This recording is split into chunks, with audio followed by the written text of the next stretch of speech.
abanyarwanda tugomba gucira urubanza bahanuye indege. Mu ndege harimo iki? Muri iyo ndege harimo iki? Nuko ibihe bihinduka vuba, bigenda bihinduka vuba. Ibihe byahindutse vuba, ntabwo ntitwashoboye gukora ibihagije. Umuntu ajya kubamareramo rwose umujinya, bakajyana bakagira icyo bajyana bavanye mu Rwanda. N'abariya bandi baducitse bakambuka, ubu bakaba bagaruka tukabakira neza, tukabasubiza mu kongera kuba mu Banyarwanda. Ikijya kimbabaza, ntabwo twabonye umwanya wo kugira ngo bamwe bo kugera hakurya bajya.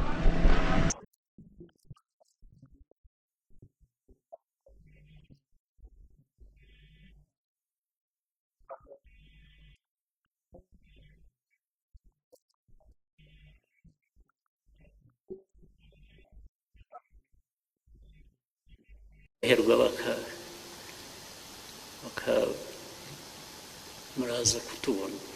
You cannot be here benefiting from the peace and security that we have created, that we have paid for in blood over many years, and then you do things behind our backs and cause us problems. We will put you where you belong. There's no question about it.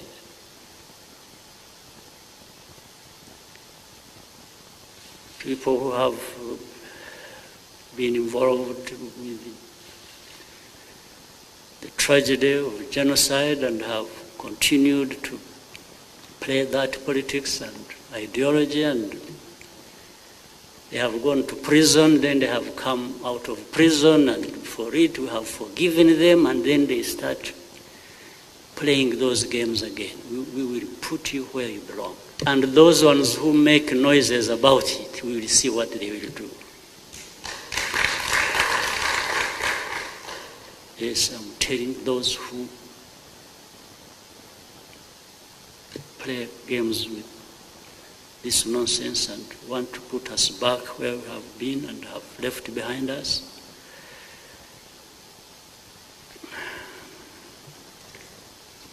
Let me leave it at that point. Ubutabera burakora hano mu gihugu, tuzabageza mu butabera. Hari ubutabera butandukanye, hari ubumwe tumenyereye kurikiza amategeko, hari ubundi butabera iyo wigize rutare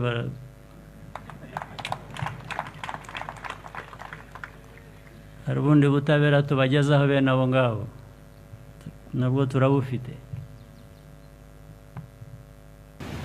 N'abo ngabo bumva ejo bundi batangiye kuvugira ngo interahamwe na FDR ngo abantu bumvikane nabo, njye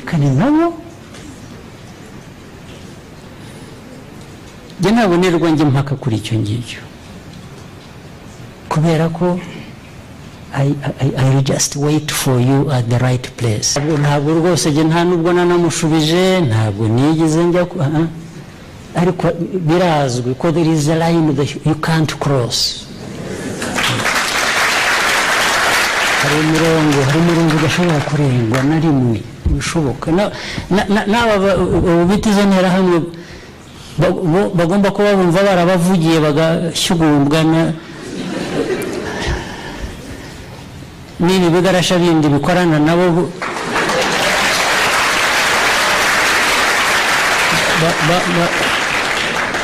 bakumva ko babonye noneho icyaha cyahindutse politiki zabo.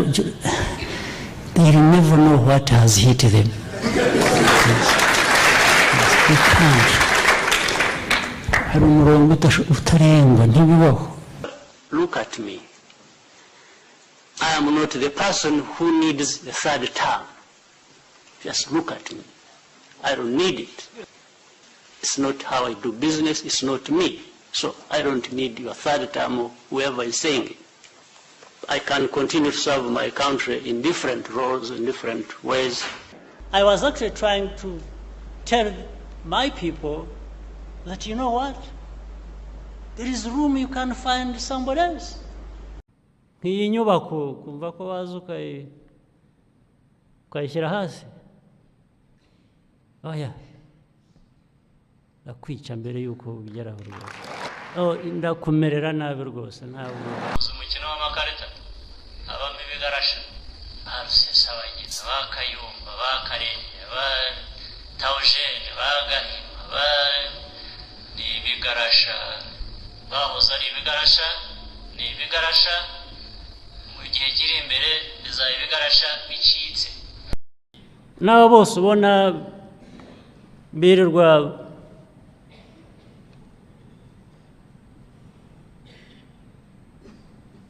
bitaranga hanze hariya hose aho bashaka bavuga ubusa, buriya ibyo bafitiye uburenganzira, ariko hari umurongo ntarengwa. Igihe utaragera kuri uwo murongo ndakwihorera ukajya ukipfusha ubusa, ukigira icyo ushaka cyose, ukabeshya abo ushaka kubeshya, bakunda kubeshywa, bakora icyo ushaka cyose rwose, ubwo burenganzira burahari. Ariko igihe utaragera kuri wa murongo ndakwihorera, ariko nugeraho ntabwo umenya icyagukubise. Nuka mu ndege hariya ku airport Kanombe, abapolisi bafite za ranks, ba managers, ba airline, ibintu byose bigahagarara, aho kugira ngo wowe manager cyangwa polisi urashinzwe security, we manager ushinzwe management ya airline, ibintu byose birahagaze, ugiye kwiruka inyuma ya minister umanutse mu ndege. How? Ni muco kigwa hehe urabagezaho urabakwiki? How? Wowe uri manager w'indege, ntureba niba ibintu byose ahubwo bigenda neza, biflowinga neza, wowe ugiye gushagara minister. Ntabwo manager wa airline ashinzwe gushagara minister wa infrastructure, under which ministry harimo that airline. Ku buryo hari n'abari hano nabwiye personally, fata telefone nkamutelefona nkamubwira nti nzongera kubona wemera ko bagukorera biriya, umunsi nzongera kubibona bizajya kurangira nagufayarinze. Barahari hano, nimushaka n'amazina nayababwira, ni benshi. Mbona mu binyamakuru, nkabona mu televiziyo, abantu begera imipaka yacu bagatukana, bakavuga ko mujya mubabona, bakajya ku maradiyo bakavuga, bagatuka Kagame perezida w'u Rwanda, bakavuga, bakamubwira ibyo, nta kintu, nta gitutsi kibi wantuka, gusa kuntuka ngo kimbabaze ndakwihorera. Jye nkora ibyanjye bindeba biri hano mu Rwanda, ariko ushatse kunkurikira n'iwanjye nibyo navugaga. Kuri ibyo ngibyo there are no two ways about it. Naho baza ku mipaka bagakoronga, murabizi, bagatukana. Numvise nije amagambo ngo bazotumesa, ariko nabo barabizi, bagomba kuba babizi, ariko nyine ubwo ni wa murongo butararengwa ibyo ngibyo. Other things,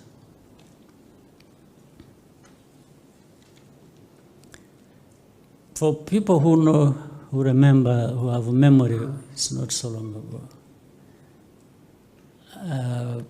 around 1998.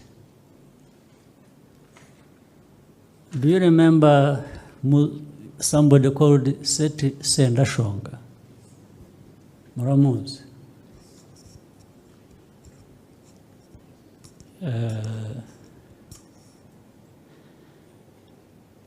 do you also know an author or some academic or something called Prunier? Gerard Prunier, you remember him? Has anyone seen his book called From Genocide to Continental War or something? Does anybody know about the book? You are really something. There is a book he wrote. I think it is From Genocide to Continental War. In that book, you should look for it. He gives a story of before Seti Sendashonga died, in 98, how he met him in Nairobi with generals from Uganda. And he even mentioned the name. He mentions the names. And he says, he was actually, he says personally, he was in the meeting. In fact, he's the one who introduced, before that meeting, he's the one who introduced Seti Sendashonga to Uganda, authorities in Uganda. And from that, he says, then subsequent to that meeting, they had a meeting in Nairobi with the generals from Uganda. And the meeting was about putting together all means to support Seti Sendashonga, even militarily, as long as he can also mobilize Rwandese, which he said he was doing and already had a few hundreds, according to him. So they put up a plan, and he says, so he was saying, I'm saying it with authority, because I was in the meeting.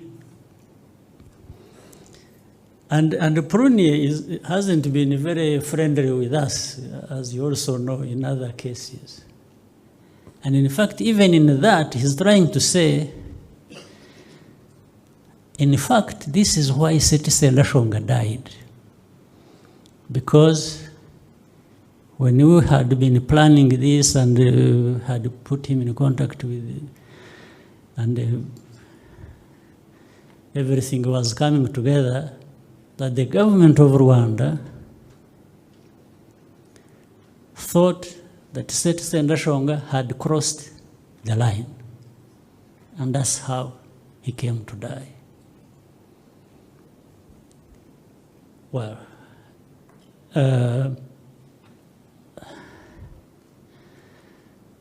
so my reason for pointing out this is to show the cycle of things that have been happening for the last now 20 years.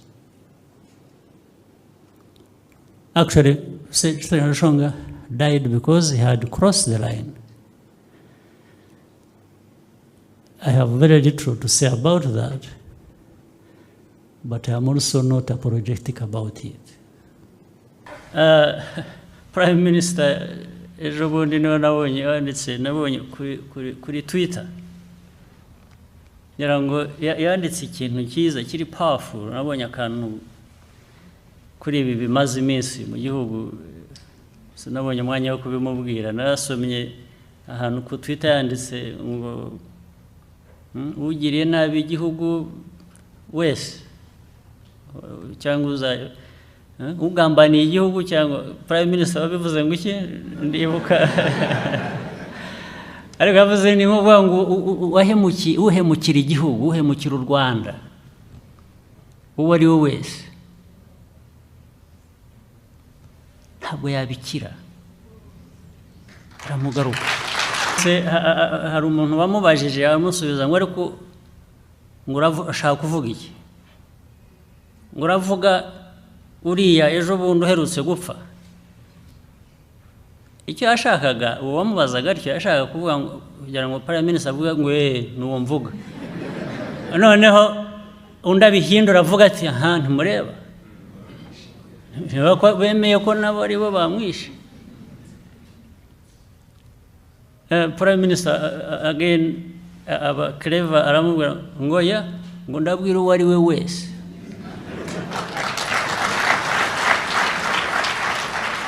Nibyo Prime Minister, nanjye ndashaka kubwira uwo ari we wese. Ibyo Rutayisire yavugaga by'abibagirwa icyabavanye mu bucakara, ababyibagirwa bigira ingaruka.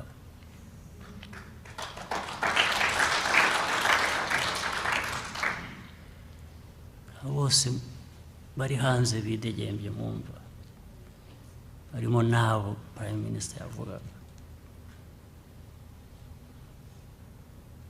Bararenzwe, bararengwa, bibagirwa icyabavanye mu bucakara. Urareba ejo bundi aha nyine birirwa byonyine no kumva mbisubiramo wenda ndumva ari nko kubiha agaciro, ntari kuba mbiha, ariko just kubera kubiganira, kubiha ko bikwiye kumvikana.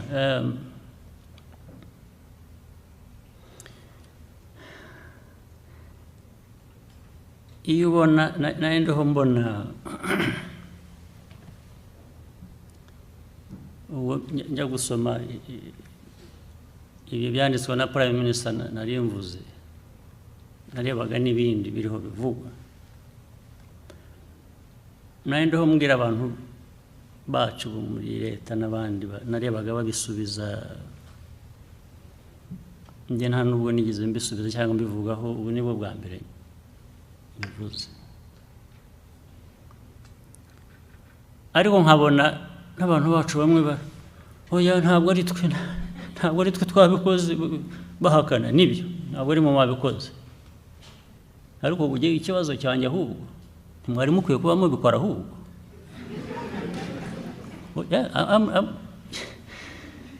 Ntabwo nta politeness mfite kuri ibyo ngibyo, nta diplomasi, ahubwo ikitangaza ni ukuba mutabikora.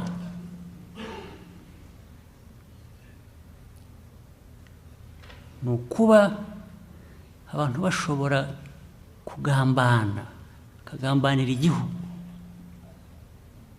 igihugu cyabagize icyo baje kwiratisha bari cyo. All those fellows would have been nothing iyo bitaba iki gihugu cy'itabura u Rwanda. Gutuka, to abuse,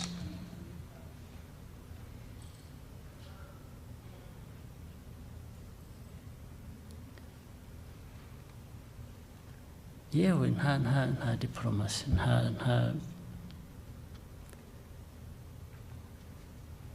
kugerageza ntabwo ari twemwe. You should have been the ones. Yes, it shouldn't have been somebody else.